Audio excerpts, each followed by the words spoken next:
Alrighty, so thanks guys for joining again. With that, let's start our question number 11.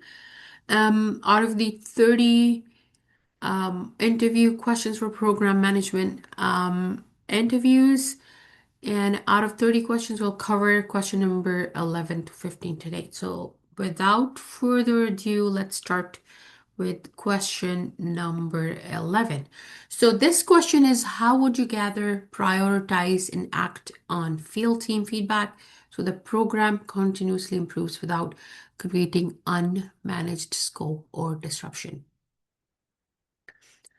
This is an important program manager question because field teams are often the first to see what is really happening in execution. They may see user adoption issues, operational gaps, customer pain points, process confusion, or support problems before leadership sees them. The interviewer is really asking whether you can turn frontline feedback into controlled program improvement without creating scope creep or unmanaged change. I would start by creating a structured voice of field feedback process. This means I would not rely on informal comments or hallway conversations. I would identify trusted field representatives, power users, operations leads, support teams, and working group who can provide practical feedback from day-to-day execution. After that, I would create regular feedback channels. These could include workshops, demos, surveys, office hours, post-release reviews, support ticket trends, and field working groups. The goal is to make feedback consistent, visible, and traceable. Once feedback is received, I would document in a controlled place such as backlog, RAID log, issue log, or improvement tracker. This is important because feedback can easily get lost if it is not captured properly. Next, I would categorize and prioritize the feedback. I would assess each item based on benefit impact, user adoption, operational readiness, risk, urgency, cost, dependencies, and effort.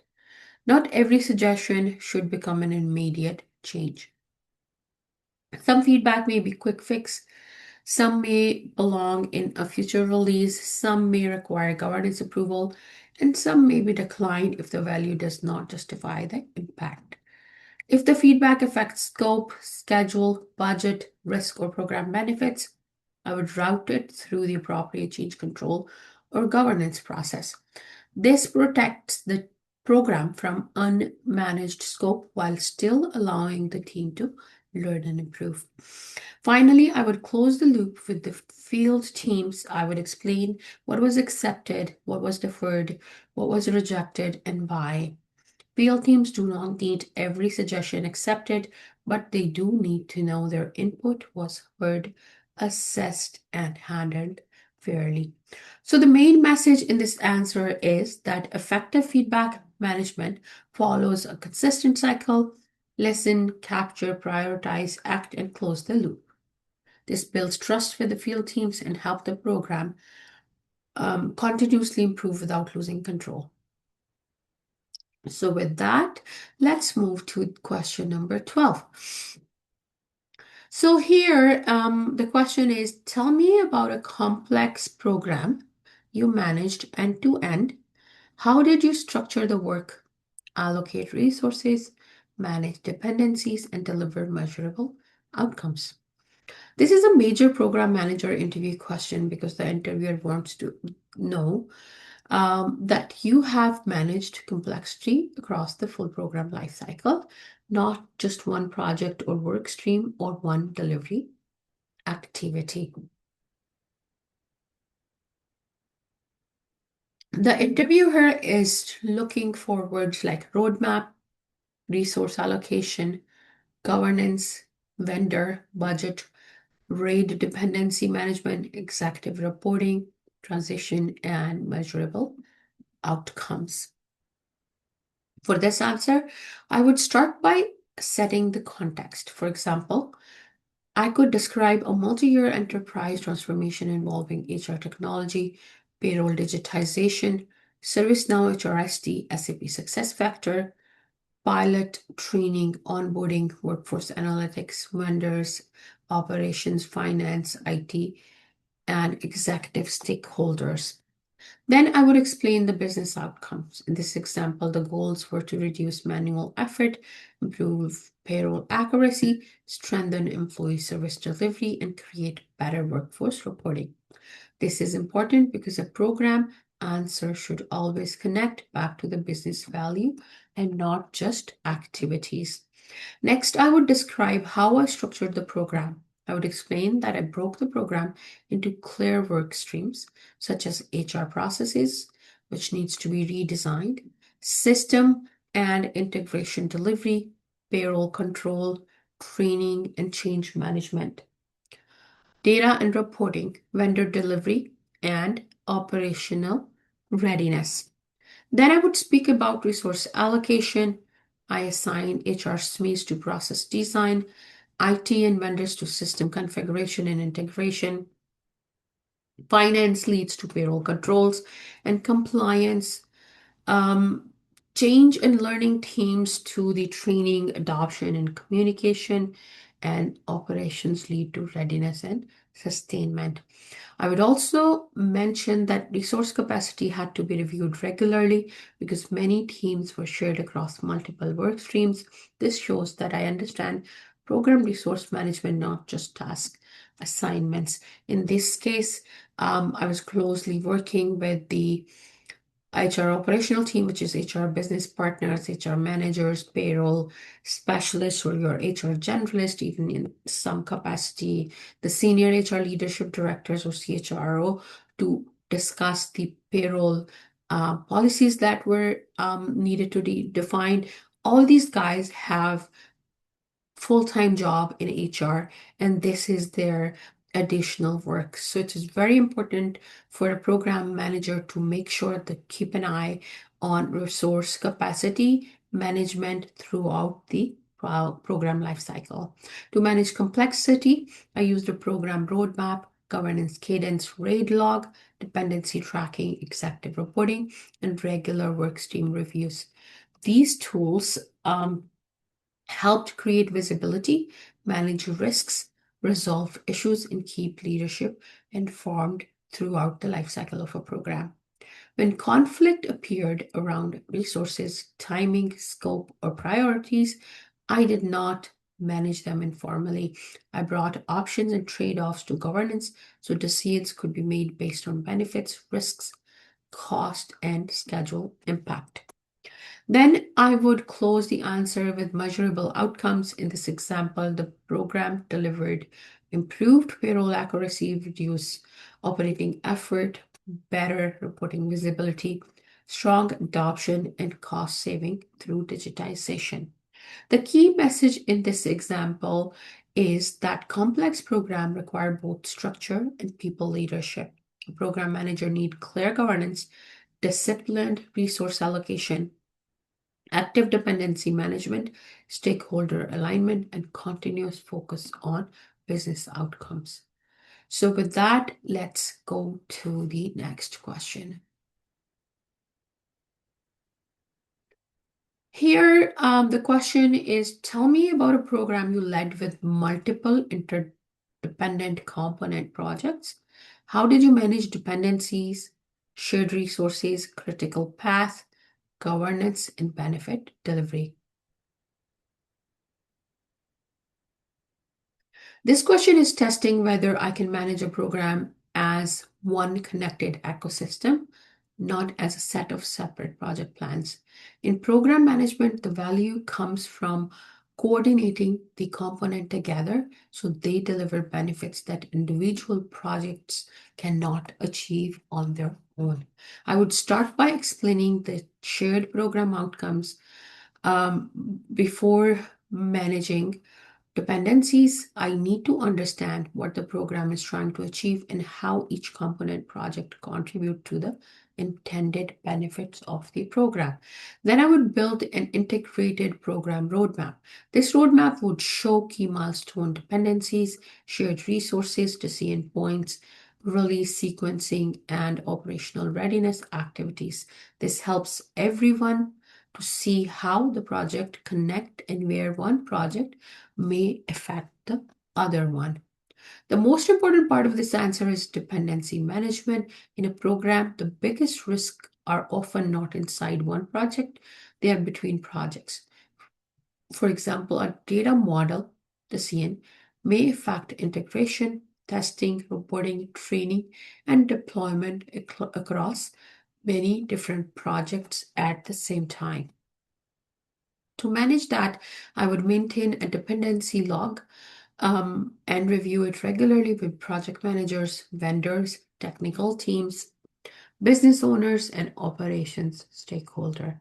I would focus especially on dependencies that affect a critical path, benefits delivery, testing, training, data integration, and go live readiness.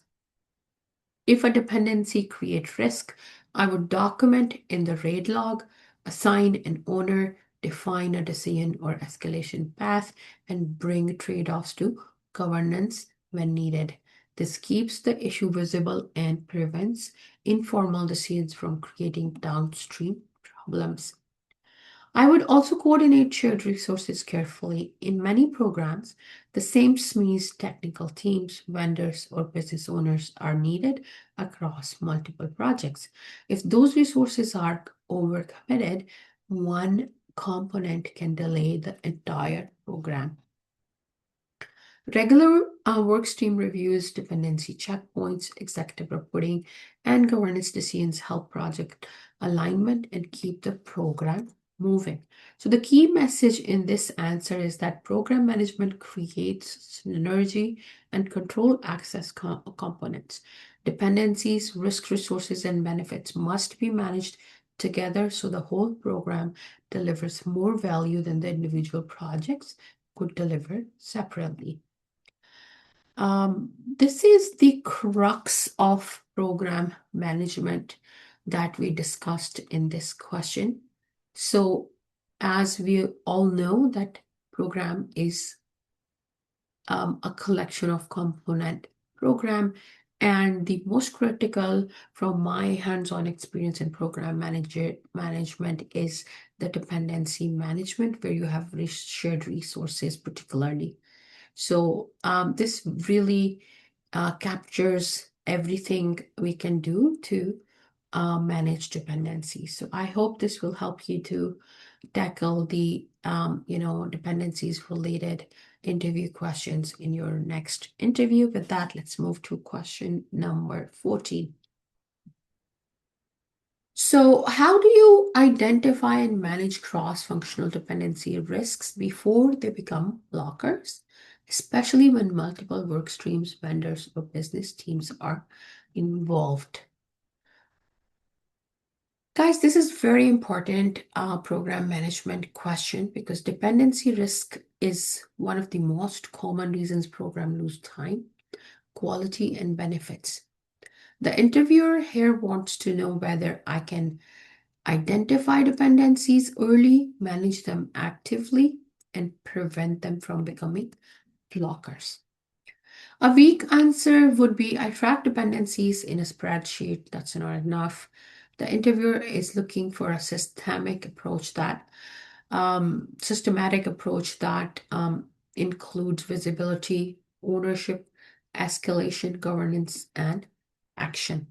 I would start by identifying the different types of dependencies across the program. This may include architecture, integration, data, cybersecurity, environments, testing, vendor, delivery, training, business validation, and operations readiness. Then I would document each dependencies with precision. I would capture the owners, receiving teams, due dates, decisions required, level of risk, downstream impact, and escalation path for these dependencies. I would also connect the dependency to the integration roadmap so I can see whether it affects the critical path, release readiness, benefit delivery, or operational handover. Next, I would keep dependencies active Dependency management should not be one-time exercise. I would hold regular cross-functional dependency reviews with workstream leads, project managers, vendors, technical teams, business owners, and operations stakeholder. These reviews help confirm whether decisions, input, environments, resources, and approvals are still on track.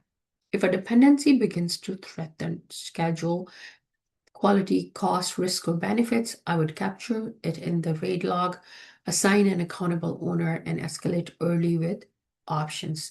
For example, I may recommend resequencing work, adding resources, changing the resource plan, accepting a control risk, or taking the issue to governance for decision. The key point is that dependency management is not about creating more reporting, it's about giving teams enough visibility to act before the program is impacted. So the main message in this question is that cross-functional dependencies must be managed as part of the program ecosystem.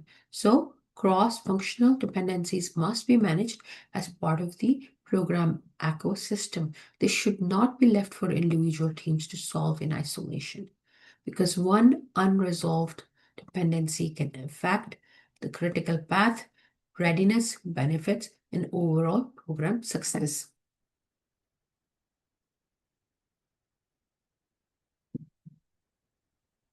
With that, now let's look at how a program manager manages risks and issues when they begin to affect program outcomes and benefit delivery. So question 15, our last question in this session, we are covering question number 11 to 15. So question number 15 is the last one in this session. And the question is, how do you prioritize competing urgent demands in a program when stakeholders, risks, dependencies, and delivery pressure are all competing for your attention? Guys, you would have noticed that we are repeatedly reviewing different aspects of dependency and risk, and the reason being that this is the most important topic that is discussed in the interviews when it comes to a program manager position, particularly where they really want to see a program manager performing above the project management position where delivery is the only goal for one project. So this is a very realistic program manager question. It is complex. As programs are complex, everything can start to feel urgent. When we are managing programs, stakeholders may all believe their request is most important. Delivery teams may be under pressure. Risks may be increasing. Dependencies may be blocked. So the interviewer wants to know whether you, as an interview or program manager, bring structure and judgment instead of reacting to the loudest voice in the program.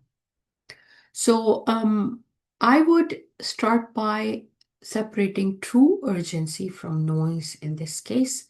Not every urgent request from stakeholder is strategically important.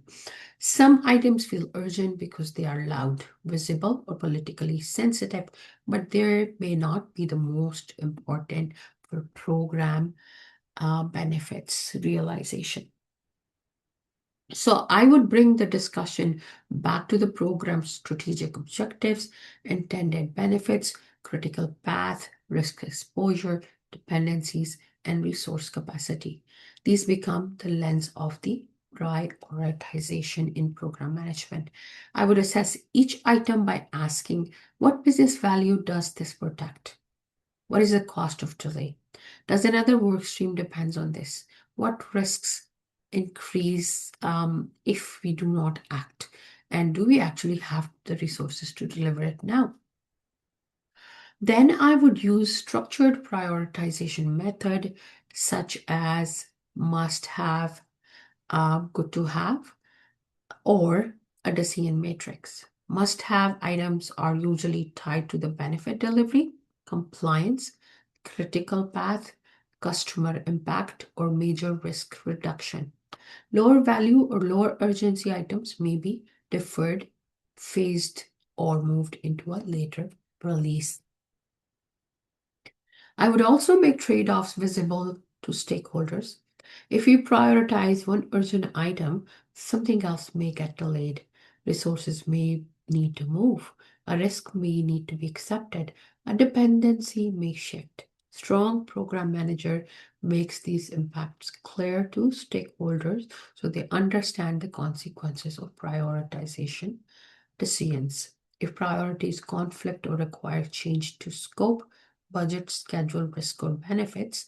So, scope, budget, schedule, risk, or benefits. Whenever there is an impact on these as a program manager, I would take the decision through the appropriate governance forums. I, as a program, do not make these change related decisions. I take it to the proper governance forum as per your organizational programs. Um, a governance process. Prioritization should not happen informally when it affects program baselines or intended benefits. Once priorities are agreed, I would update the roadmap, RAID log, decision log, backlog, and stakeholder communication so everyone understand what comes first and why. So the key message here is prioritization is not only about choosing work. It is about protecting attention, capacity, benefits, and program value.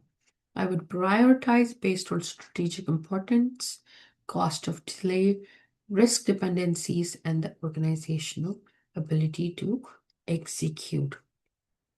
With that, thank you so much for joining today's session, and I will see you in the next session where we will review question number 16 to 20. Thank you and have a great day.